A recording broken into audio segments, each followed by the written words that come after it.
Hi everyone, my name is Iman, and welcome to the first episode of PreDental Talk presented by crackdat.com. This is a new podcast from the people at Crack the DAT aimed to provide pre-dental students with interesting and engaging content to help them on their journey to dental school. As your host, I'll be inviting dentists, students, and faculty on to discuss a broad variety of topics ranging from dental school applications to studying for the DAT and everything else in between. As the ADIA AdSAS application portal is opening today, I'm excited to bring on the Associate Director of Admissions at Tufts University, Ms. Gillian Anzivino. I'm going to ask her about her school, the effects of the COVID pandemic on this application cycle, and some do's and don'ts for your dental application. Before I go any further, I'd like to take this opportunity to extend a big-hearted thank you from Crack the DAT and I for listening to the inaugural episode of our PreDental podcast. To say thank you, our team would like to invite all of you studying for the DAT to visit crackdat.com to set up a demo account with the code PODCAST. For a limited time, you can receive an additional 10% off your DAT prep packs on top of the current sales posted right now. That means you're getting a double discount to help you score higher on your exam and strengthen your chances of getting into the dental school of your dreams. On the checkout page, remember to enter the code PODCAST. That's PODCAST, which will give you the bonus 10% off. Good luck with your studying. Now, let's get into the interview. Hello, everyone. My name is Iman with Crack the DAT, and I'm very excited to be joined by the Associate Director of Admissions at the Tufts University School of Dental Medicine, Ms. Gillian Anzivino. I really appreciate her being our first ever guest, as we have the chance to tell the listeners all about Tufts and give some advice for those filling out their dental applications. How are you today, Ms. Anzivino? I'm doing great, Ron. Thank you for having us. Thanks so much for being here. As you know, and so the listeners are aware, this interview is going to be recorded and posted on various social media sites like YouTube and Instagram, and the audio will be out on Spotify and Apple Music. And we hope that this wide net will hopefully capture as many pre-dental students that we can. Ms. Anzivino, do you agree to be here and consent and approve of us recording and publishing our interview to get it out there for all the people who need to hear it? I do. Awesome. Great to hear it. Thank you for being here. It's great to see you. So first, maybe would you mind sharing with the listeners a bit of your background and your role at Tufts Dental School? Sure, absolutely. So I've been at Tufts University School of Dental Medicine for over a decade now in the admissions office, and I live in Massachusetts currently, and the thing that's kept me coming back to Tufts and continuing to work for them is just the community that is there, and we enjoy showing interviewees when they come in to see the school just what the community means, because it's such an essence and main part of the university, in addition to the research and the labs and all of the lovely tech that they have going on for the dental students. It's really the community that's going to help the dental student get through the rigorous program that we have at Tufts, and be able to set them up hopefully on a very fulfilling future in the dental career. Yeah, awesome. I mean, I'm from the Boston area as well. So I know a little bit about, quite a bit about the city, I'd say. But for the listeners who don't know, I know you're talking about the community at the school, but maybe if you could talk about as well the city in general and what it's like, the area the school is in and student life there. Sure, absolutely. So we're one of 3 dental schools in Boston, if anybody's checking, and we're based in the Chinatown neighborhood. But Boston is a metropolitan city, but it's not a massive metropolitan city. So you can kind of move from neighborhood to neighborhood pretty quickly throughout Boston. So we are located, like I said, right in Chinatown, and we've been in that space since the 1960s, actually. And our address is 1 Meelan Street, and probably, oh goodness, about 10 years ago, we actually put a vertical expansion onto the school that added more lab and clinic space. So that's been really great for the students to be able to utilize. There's so much going on with new tech that's always being developed, that to have that space to grow into has been really beneficial for the students at the dental school. It's a total of 15 floors for the dental school building, and pretty much everything that the dental students do is within that particular address. There are other spaces like the library that we share with the other Boston Health Science schools, and the only other thing that they get to do off campus besides community service is an externship that they get to do in their third and fourth year to kind of spread their wings and get to experience dentistry without the professor standing right over them all the time. Hmm. Yeah, so it's great that you've already touched upon some of the unique aspects of the school. I mean, so Tufts is, quite a large, well-respected school, history of over 150 years, and I already mentioned the community. But if you were to boil it down, would you say that or something else that makes Tufts really stand out from other dental schools around the country?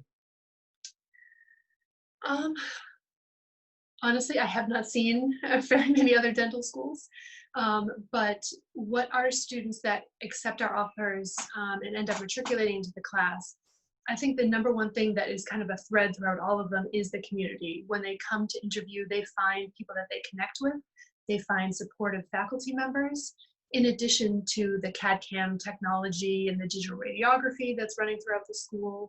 And the fact that because we are a city-based dental school and connected to various public transportation lines, the patient flow comes in pretty easily. They're able to get to the school. And we also have referrals actually from surrounding states to come and get their work done at Tufts. So the access to patients is always important, but also the support that you find there. Dental school, as you may have heard, is not easy. And having other resources. We have multiple different mentorship programs to get out into the community. Our alumni network is very involved. So all of those aspects basically all boil down back to community. And I think that's why students decide to choose Tufts for their dental education, because they want to turn it into a full career as much as possible. Awesome. Thanks for that. So I know you already touched upon, for example, the externship in the third and fourth year. And I've been looking into, there's also the Tufts dental facilities around the state that cater to disabled individuals. So would you say either of those or any other experience that really stands out and it's like the thing that a student that goes to Tufts should most look forward to? Oh, goodness, that's a good question. I think the externships are something that the students really enjoy because for the first, 2.5 years, they're in the clinic, um, they're in the classroom, but ultimately what most of our students long to do is to actually work on patients and figure out what it's going to be like for them after they graduate. The dental school 4 years is going to go by quite quickly.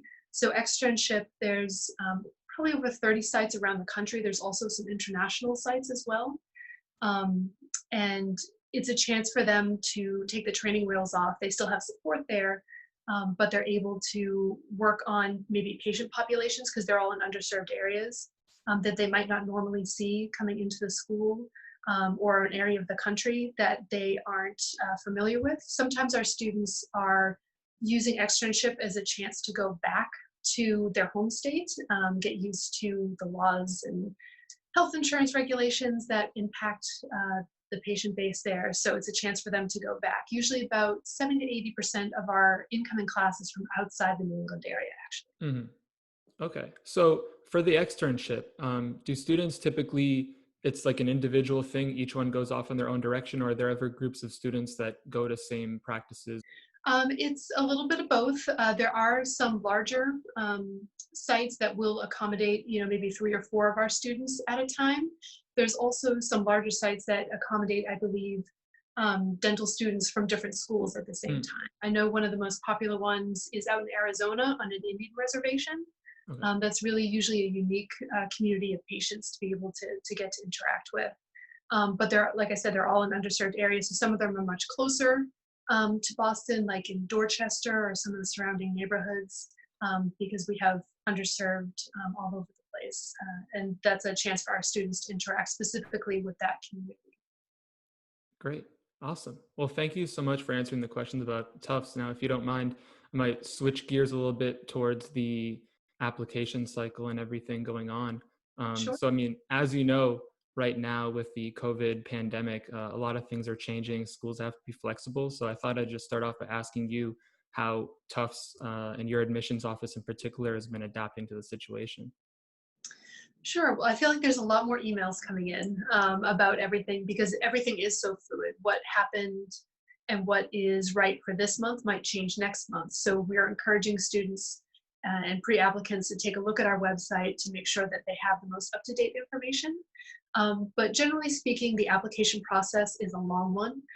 Even if you're the first one to submit in the date it opens in June through ADSAS, we will start processing your application from there, but we don't start inviting folks in for interviews until September, and those are for interviews that start in October. So our interviews run from October to late February, early March, depending on when the class fills. And because of our long application cycle, we haven't had to change too many things, but we're trying to be flexible with the information that the applicants are giving us, if that makes sense. Mm-hmm. So I know one of the big areas of concern is the DAT for those that are first applying this cycle and are really in the crux of all the COVID disruptions to not only taking the DAT, but being able to do their dental shadowing, a lot of other things. So we're asking for applicants to let us know about what's happening with their DAT. So if they have it planned for a date in the future, to put that on the application. But also we're starting to accept for this cycle the unofficial DAT scores, which normally we wouldn't. We would wait until they showed up officially on ADSAS to continue to process the application. But we will be accepting the unofficial DAT scores for those people that are just taking it or taking it again. Please send us to our main email address that maybe we can include in the show information, your unofficial DAT score, so we can get your application moving in a positive direction as soon as possible. We try to give each application its fullest chance to become competitive for interview kind of throughout the cycle. But because we don't start selecting our folks for interviews until September, hopefully that will give people a good chunk of time to be able to get the DAT in that may have been interrupted earlier this spring. Well, that answer was so great. You kind of stole my follow-up question as well. It was mainly about, right, with the whole cycle, the DAT being delayed. For example, mine was planned to be in June and now it got pushed to August 10th. So Wow. so I was just going to ask, and you mainly answered it, but just to, follow up real quick. So, I mean, all schools have different policies, it looks like, but common wisdom is always said to submit your application as soon as possible. But obviously with these certain delays in the DAT and maybe, like you said, shadowing or other summer experiences, would it be wiser for applicants to hold on until, things become more complete, or would you still say submit as soon as possible? If this was a standard application year, I would say probably wait, especially for the DAT, until you had that in. And then maybe submit the next day after you take it, because the ADA seems to get those DAT scores to ADSAS quite quickly once they're finalized. But with this year in particular, where the DAT is out of your control when you're able to take it and you may get bumped, we are encouraging applicants to apply as early as possible so that we can work on processing your application, because we usually receive over 4,000 applications for our incoming class of usually about 203 students. So that's a lot of applications to go through. And we would prefer to have your application in there processed, ready to go, just maybe waiting for that DAT score to come in. So when hopefully you send us the unofficial, we can get that right in your application and get it moved further along into the process. Hey there. The interview will be back on in a second, but this is a quick reminder to use the code PODCAST on crackdat.com to receive an additional 10% off your exam preparation software package. Between the practice exams, video explanations, and PAT generators, there is so much at your disposal to practice and get your scores up. That's promo code PODCAST at crackdat.com. I know that we're talking about the COVID. We're also talking about in the application, there's specifically the COVID-19 box where, applicants can discuss how it affected them. So I was thinking at this point in the interview, we could move on to our little do's and don'ts section. So we can start, maybe Ms. Anzivino, with the COVID-19 box. Are there certain things that you're looking for and certain things that you don't care to see?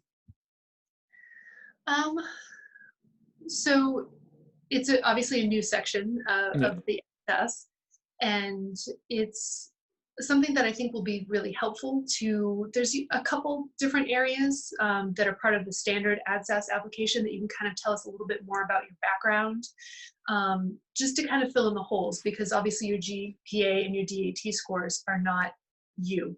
It's just part of what you've done to get yourself moved further into the process to applying to dental school. So specifically with the COVID section, we'd be looking for kind of more concrete information, because we understand that COVID has affected everybody in various stages of their application, but to be specific on how it affected you, maybe an applicant was waiting until spring break to start their dental shadowing with their dentist back home. Be specific if you have future dates once the dental offices open back up, that you plan to do your dental shadowing if you haven't already. I think mentioning any changes to testing, also DAT would be important to add in that section, just because you're able to add a little bit more context to it. And those are usually the bigger things. Information like your school has gone past fail or went to online learning, that's going to be from most institutions across the US. So that's going to be pretty standard. You don't really need to go into great context with that in that section, but more how has it affected your being able to apply fully to the ADSAS application, and what you're hoping to do to mitigate it, what future test dates you have for the DAT, future plans, even if they're not wholly concrete, that you plan to continue to enrich your dental shadowing experiences, or if there was a large global service learning trip that you had planned, list out other activities that were affected in there.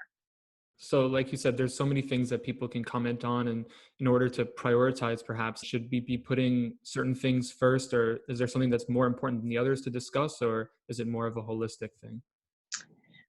It's more of a holistic thing. I would probably start off, if I was thinking just organization-wise, with DAT or GPA information. Right.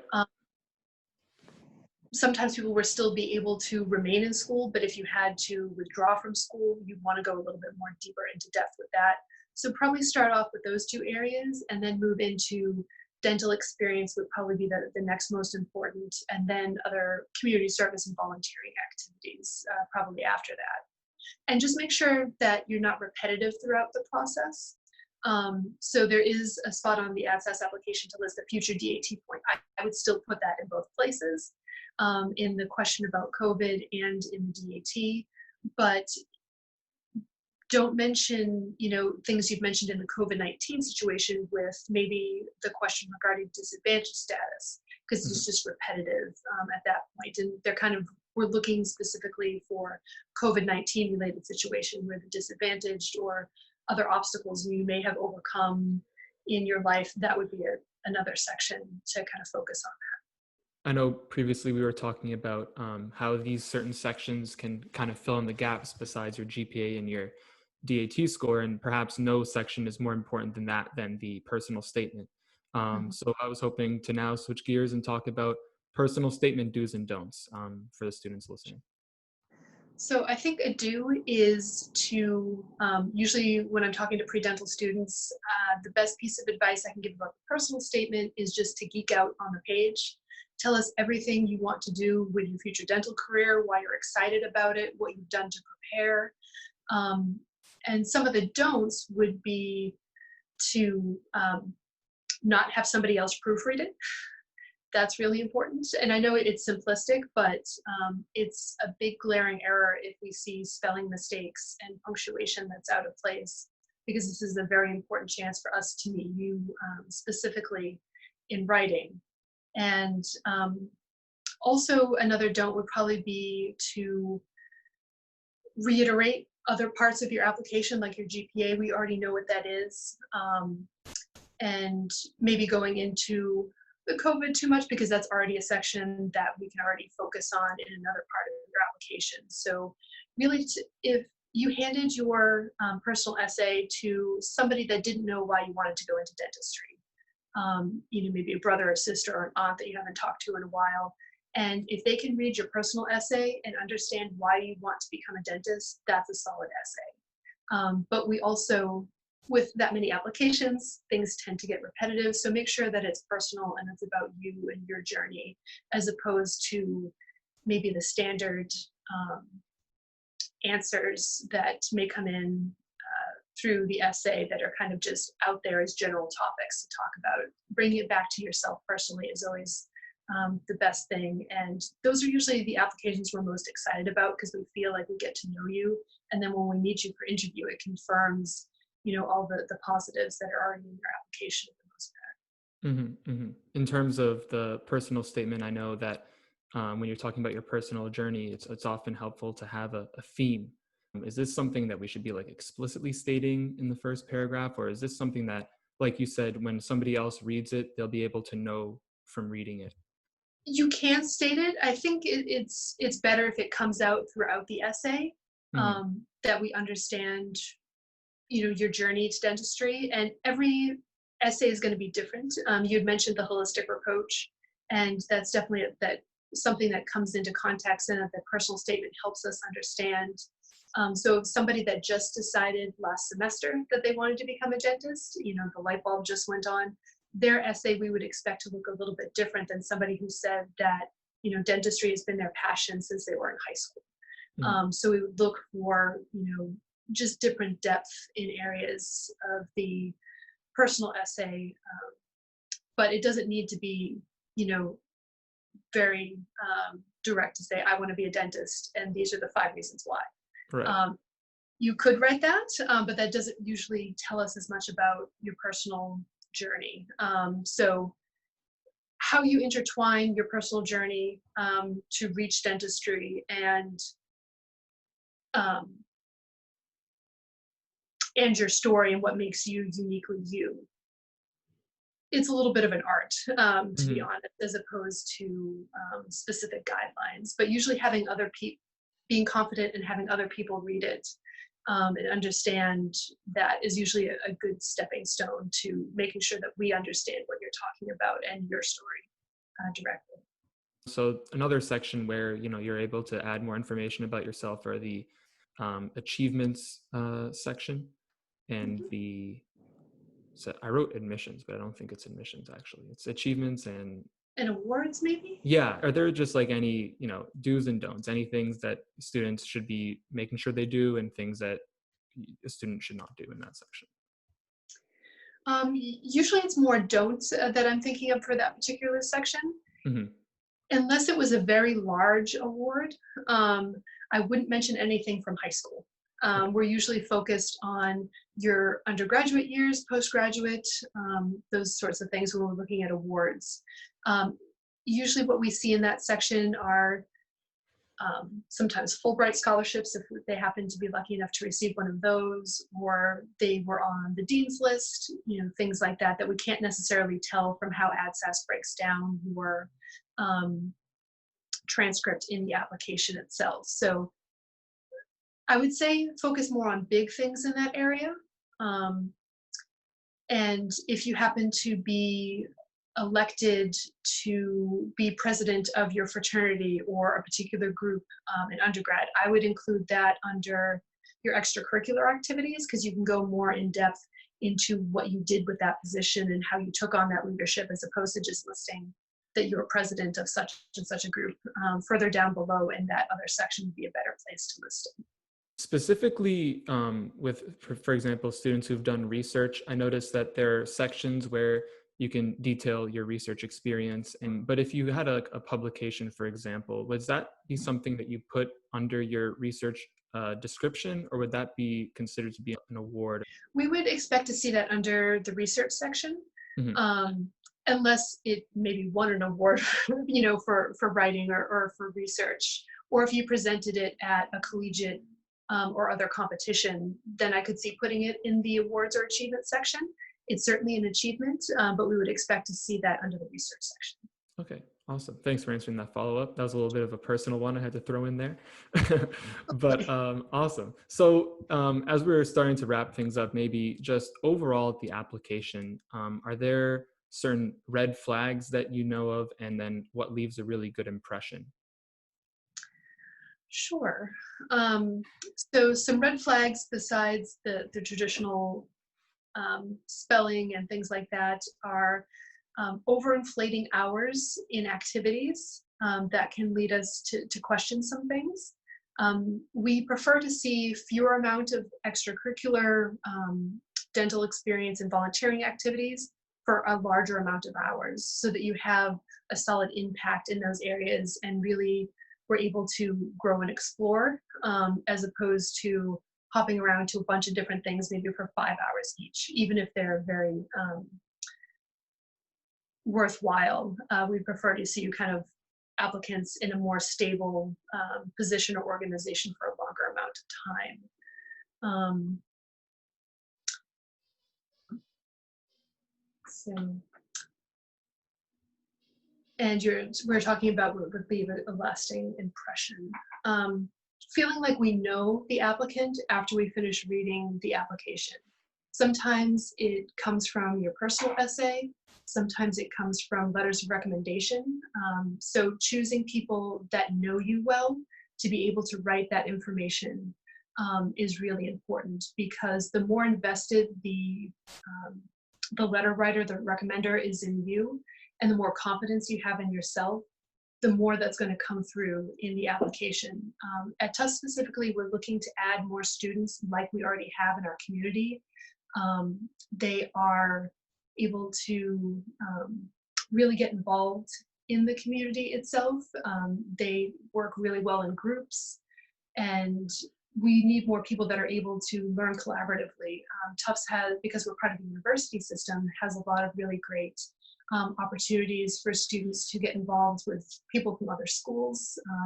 One of the dental students worked with some of the engineering students to create a device that sits on a back molar and actually measures the pH balance continuously of a patient's mouth so they're better able to regulate that patient's medication. How would you think to come up with that? So the more personality and the more attributes that you bring out in your application, the better feel we're going to get for you as a person. We hope you bring those with you, hopefully when you get accepted to dental school. Awesome. Thanks for that. Just a quick follow-up on the red flag you're mentioning. So for example, if a student has, certain, 2 or 3 really strong commitments that they've shown throughout their undergraduate career, but they also have additional things that are, 5 hours, 10 hours, whatever. Should they omit putting that, or should they still put it, but like you still have the longer commitments, I'd say? I think both are important. Sometimes applicants are so busy with certain areas, specifically extracurricular activities are great and it shows that you're invested in your undergraduate or maybe your church or religious community. But one of the things we're really looking for is your interactions with other people.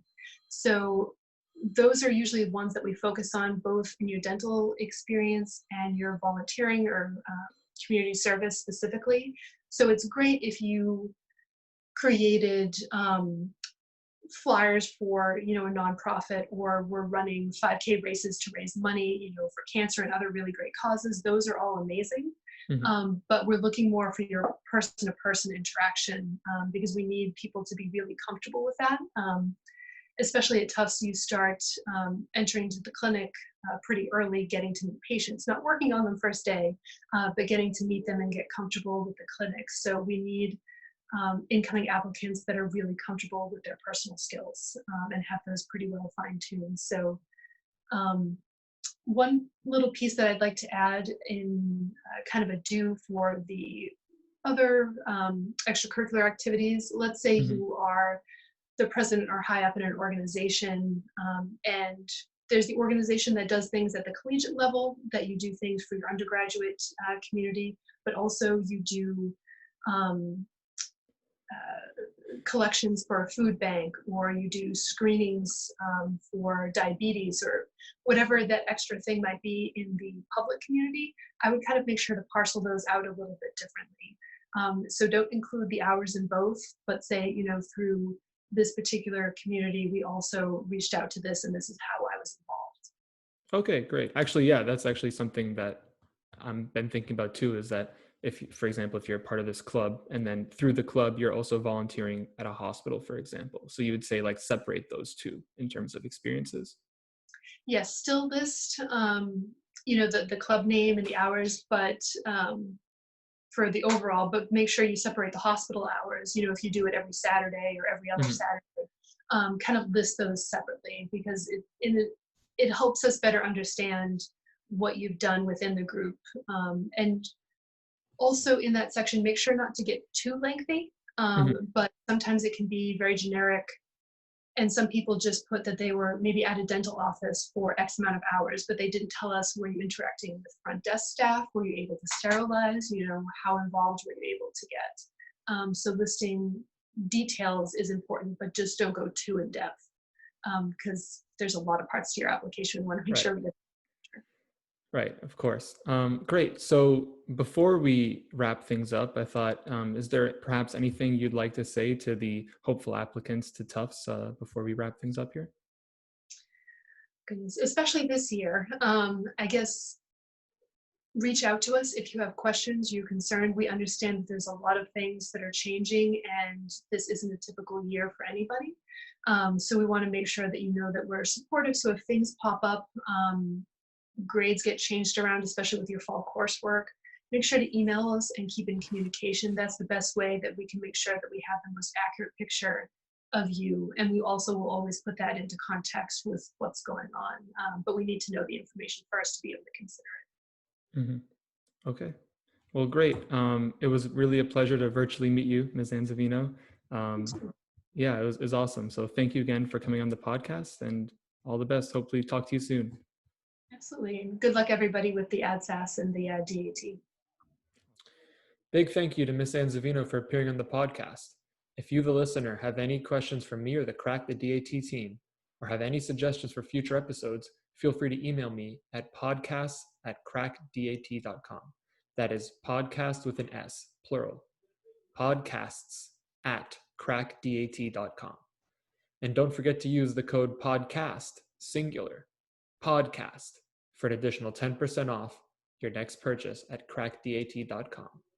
Thanks for listening, and I'll see you next time.